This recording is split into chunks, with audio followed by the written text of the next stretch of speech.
Taste the Daily. தொகுப்பூதிய அடிப்படையில் பணியாற்றி வரும் பகுதி நேர ஆசிரியர்களை பணி நிரந்தரம் செய்ய வேண்டுமென விடியா திமுக கூட்டணியில் உள்ள காங்கிரஸ் கட்சியின் மாநில தலைவர் செல்வ பெருந்தகை வலியுறுத்தியுள்ளார்.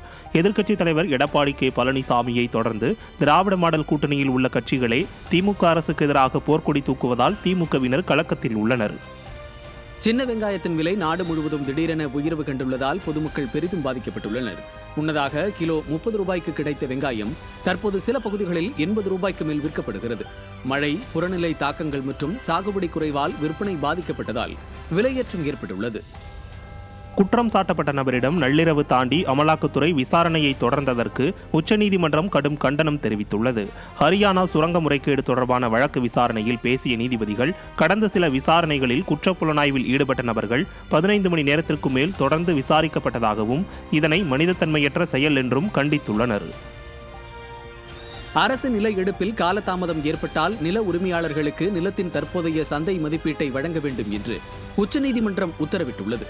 நில எடுப்பு நடவடிக்கைகள் தாமதப்படுவதால் நில உரிமையாளர்கள் நஷ்டமடைவதை தவிர்க்க இந்த உத்தரவு பிறப்பிக்கப்பட்டுள்ளது. மதுரை ரயில் நிலையத்தில் 1,20,000 ரூபாய் மதிப்பிலான குட்கா பறிமுதல் செய்யப்பட்டது. மைசூரிலிருந்து தூத்துக்குடி செல்லும் ரயிலில் அசோக் என்பவர் பெயரில் மதுரை ரயில் நிலையத்துக்கு பார்சல்கள் வந்தன. சந்தேகத்தின் பேரில் சோதனையிட்ட போது 1,20,000 ரூபாய் மதிப்பிலான குட்கா புகையிலைப் பொருட்கள் இருந்தது தெரிய வந்தது.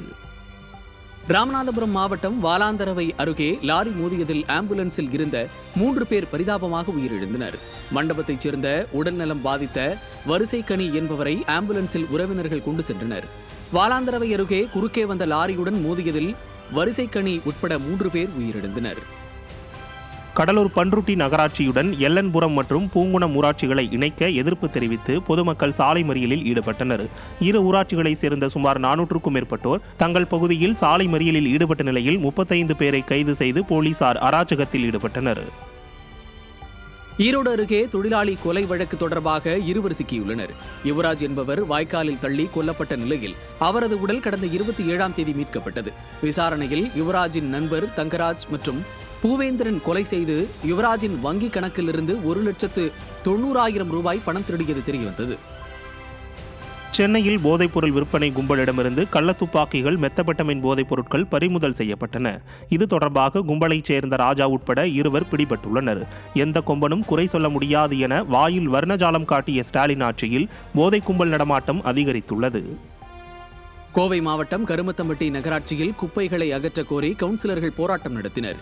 நகராட்சி பகுதியில் குப்பைகளை அப்புறப்படுத்த கோரி நகராட்சி அலுவலகத்தில் 5வது வார்டு நகர்மன்ற உறுப்பினர் தங்கமணி, பழனிசாமி, எலட்சிபாளையம் பிரபாகரன் ஆகியோர் காத்திருப்பு போராட்டத்தில் ஈடுபட்டதால் பரபரப்பு ஏற்பட்டது. கோவை மாவட்டம் சூலூரில் ஒடிசாவை சேர்ந்த நபரிடமிருந்து 1.5 கிலோ கஞ்சா பறிமுதல் செய்யப்பட்டன. நீலாம்பூர் ராஜீவ்காந்தி நகர் சந்திப்பு அருகே நின்ற நபரை பிடித்து விசாரித்ததில் அவர் ஒடிசாவைச் சேர்ந்த கிராந்த சாகு என்பதும் ஒடிசாவிலிருந்து ரயில் மூலம் கஞ்சா கடத்தி வந்து விற்பனையில் ஈடுபட்டு வந்ததும் தெரியவந்தது. கோவை அருகே வீட்டில் தனியாக வசித்து வந்த பெண்ணை மிரட்டி பணம் பறிக்கப்பட்ட சம்பவம் பரபரப்பை ஏற்படுத்தியுள்ளது. காளீஸ்வரி என்பவர் வீட்டில் புகுந்த 4 கொள்ளையர்கள் அவரை மிரட்டி 20,000 ரூபாய் பணத்தை பறித்துச் சென்றனர். விடியா திமுக ஆட்சியில் நாள்தோறும் அரங்கேறும் கொள்ளை சம்பவங்களால் மக்கள் அச்சமடைந்துள்ளனர். சென்னை அண்ணா பல்கலைக்கழக மாணவி பாலியல் வன்கொடுமை சம்பவத்தை கண்டித்து மதுரையில் சட்டக்கல்லூரி மாணவர்கள் வகுப்புகளை புறக்கணித்து ஆர்ப்பாட்டம் நடத்தினர். ஆர்ப்பாட்டத்தில் பெண்களுக்கு எதிரான குற்றங்களை தடுக்க தவறிய திமுக அரசை கண்டித்து மாணவர்கள் கோஷங்களை எழுப்பினர். திண்டுக்கல் மாவட்டம் பழனி அடுத்த நெய்க்காரப்பட்டி பெரியகலையமுத்தூரில் ஜல்லிக்கட்டு காளைகளுக்கு மருத்துவ பரிசோதனை நடைபெற்றது. வருகிற 16ஆம் தேதி அங்கு ஜல்லிக்கட்டு போட்டிகள் நடைபெற உள்ளது. இதனை முன்னிட்டு கடந்த வியாழக்கிழமை நடந்த மருத்துவ பரிசோதனை முகாமில் பலர் தங்கள் காளைகளை அழைத்து வந்து பரிசோதனை செய்தனர். கனிமப் பொருட்களுக்கு விதிக்கப்பட்ட கட்டுப்பாடுகளை தளர்த்த வேண்டுமென கட்டிட வல்லுநர்கள் சங்கம் அரசுக்கு கோரிக்கை விடுத்துள்ளது. மணல், கல் மற்றும் செம்மண் போன்ற கனிமப் பொருட்களுக்கு விதிக்கப்பட்ட கட்டுப்பாடுகள் மற்றும் அதிகரிக்கப்பட்ட வரிகள் கட்டுமான செலவை உயர்த்துவதாக கட்டிட வல்லுநர்கள் சங்கம் தெரிவித்தது. காட்டுப்பன்றிகளால் சேதமடைந்த மக்காச்சோளத்திற்கு இழப்பீடு வழங்க கோரி உடுமலை வருவாய் கோட்டாட்சியர், வட்டாட்சியர் மற்றும் மாவட்ட வன அலுவலரிடம் வியாழக்கிழமை தமிழக விவசாயிகள் பாதுகாப்பு சங்கம் சார்பில் மனு அளிக்கப்பட்டது. ஆடு மாடுகளை திருடும் கும்பல் அதிகரித்து விட்டதால் போலீசார் ரோந்து பணிகளை தீவிரப்படுத்தவும் மனுவில் வலியுறுத்தப்பட்டுள்ளது. புல்வெளி கழுகு முதல் முறையாக மதுரையில் பதிவு செய்யப்பட்டுள்ளது. மத்திய ஆசிய பகுதிகளிலிருந்து குளிர்காலங்களில் இந்தியாவிற்கு வலசை வரும் புல்வெளி கழுகு மதுரை மாவட்டம் கள்ளிக்குடி அருகே உள்ள புல்வெளி பகுதியில் காணப்பட்டுள்ளது. இந்த வகை கழுகு பறவையியலாளர் ஹீமோகுளோபின் என்பவரால் கடந்த 22ஆம் தேதி ஆவணம் செய்யப்பட்டது. கிளாம்பாக்கம் பேருந்து முனையத்திற்கு பின்புறம் ஊரப்பாக்கம் பகுதிக்கு உட்பட்ட இடத்தில் பிளாஸ்டிக் கழிவுகளை மான்கள் மேய்வது அதிர்ச்சி ஏற்படுத்தியுள்ளது. குப்பை கழிவுகளை மான்கள் உண்பதால் உயிரிழக்கும் அபாயம் ஏற்பட்டுள்ளதாக கூறப்படும் நிலையில் விலங்குகளை வேட்டையாட விடியா திமுக அரசின் புதுமையான திட்டமா என மக்கள் கேள்வி எழுப்புகின்றனர். எலன் மஸ்க் நிறுவன செயற்கைக்கோள் சாதனங்கள் இந்தியாவில் கள்ளத்தனமாக அதிக அளவில் ஊடுருவியது தொடர்பாக மத்திய அரசு கேட்ட தகவல்களை வழங்க ஸ்டார்லிங் நிறுவனம் மறுத்துவிட்டது. தரவு தனியுரிமை சட்டங்களை மேற்கோள் காட்டி அந்நிறுவனம் மறுத்துள்ள நிலையில் சட்டவிரோதமான தகவல் தொடர்பு ஊடுருவல்களை தடுக்க முடியாமல் மைனாரிட்டி பாஜக அரசு திணறி வருகிறது. சீனாவில் HMPV என்ற மனித மெடாப்னியூமோ வைரஸ் வேகமாக பரவி வருகிறது. இது சுவாச தொற்றுகளை ஏற்படுத்தி இருமல், காய்ச்சல், மூக்கடைப்பு மற்றும் மூச்சு திணறல் போன்ற அறிகுறிகளை உருவாக்குகிறது. குறிப்பாக 14 வயதிற்கு உட்பட்ட குழந்தைகள் அதிக அளவில் பாதிக்கப்படுகின்றனர். ஆயினும் சீன சுகாதார அமைச்சகம் அல்லது உலக சுகாதார நிறுவனம் இதுகுறித்து அதிகாரப்பூர்வ அறிவிப்புகளை வெளியிடவில்லை.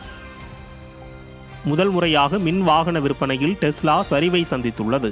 சீனாவில் உள்ள பைட் போன்ற உள்ளூர் மின்னணு வாகன உற்பத்தியாளர்கள் குறைந்த விலைக்கு புதிய மாடல்களை அறிமுகப்படுத்தியதன் விளைவாக டெஸ்லா தன் வாகனங்களின் விலையை மீண்டும் குறைக்க வேண்டிய நிலைக்கு தள்ளப்பட்டது. பிரான்சில் புத்தாண்டின் கொண்டாட்டத்தின் போது 1000 கார்கள் எரிந்து நாசமாகியுள்ளது. பொதுமக்கள் ஆர்வ மிகுதியில் பட்டாசு கொளுத்தியதில் அந்நாட்டில் சுமார் 1000 கார்கள் எரிந்து சேதமானதாக தகவல் வெளியாகியுள்ளன. அதேபோல் அல்சேஸ் நகரில் உள்ள ஒரு பள்ளிக்கூடமும் சேதமடைந்த நிலையில் சம்பவம் தொடர்பாக 400க்கும் மேற்பட்டோர் கைது செய்யப்பட்டுள்ளனர். ஆஸ்திரேலியாவில் நடந்து வரும் பிரிஸ்பேன் சர்வதேச டென்னிஸ் போட்டியில் ஆண்கள் ஒற்றையர் பிரிவில் செர்பியாவின் நோவக் ஜோகோவிச் பிரான்சின் மான்ஃபில்ஸை தோற்கடித்து காலிறுதிக்கு முன்னேறினார். மற்றொரு ஆட்டத்தில் பிரான்ஸ் வீரர் மெட்சி பெரிசாட் அமெரிக்காவின் பிரான்சிஸ் டியாபோவை வீழ்த்தி காலிறுதியை எட்டினார். பிரபுதேவா நடித்த ஜாலியோ ஜிம்கானா திரைப்படம் ஆஹா OTT தளத்தில் வெளியாகியுள்ளது. சக்தி சிதம்பரம் இயக்கத்தில் மடோனா செபாஸ்டியன், YG மகேந்திரன், அபிராமி, யோகி பாபு ஆகியோர் நடிப்பில் உருவான இந்த படம் கடந்த நவம்பர் 22ஆம் தேதி வெளியானது. நடிகை கீர்த்தி சுரேஷ் தனது திருமணத்துக்கு பிறகு மஞ்சள் கயிறு தாலி அணிவதை பற்றி விளக்கமளித்துள்ளார். திருமணமான உடனே தங்கத்தாலி அணிய வேண்டாம் என்பது ஐதீகம் என்றும் மஞ்சள் கயிறு தாலி ஒரு நல்ல நாளில் மட்டுமே மாற்றப்பட வேண்டும் என்றும் கூறியுள்ளார். மாடர்ன் உடையுடன் மஞ்சள் தாலியை அணிவது அழகாக இருப்பதாக பலர் பாராட்டியதாகவும் அவர் மகிழ்ச்சியுடன் தெரிவித்தார்.